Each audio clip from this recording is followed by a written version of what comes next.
آپ دیکھیے بلی چڑھانے والا مسئلہ، قربانی ہے، اس کے مقابلے میں بلی رکھی گئی ہے۔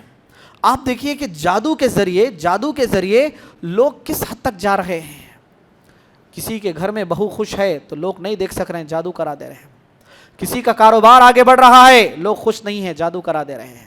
اگر مارکیٹ میں سامنے والے کے سامنے مجھے بھی بزنس اوپن کرنا ہے، تجارت کا آغاز کرنا ہے، میں جادو کرا رہا ہوں تاکہ میں ترقی کروں، سامنے والا برباد ہو جائے، سامنے والا برباد ہو جائے۔ سامنے والے کو برباد کرنا، سامنے والے کی بربادی کی خواہش کرنا، بربادی کی کوشش کرنا، بھلے سے شرک کے دروازے تک کیوں نہ چلے جائیں، شرک میں مبتلا کیوں نہ ہو جائیں، خواہش بس اتنی ہے کہ میں کامیاب رہوں۔ کیا کر لیں گے ایسی کامیابی کا جو دین برباد کر دے؟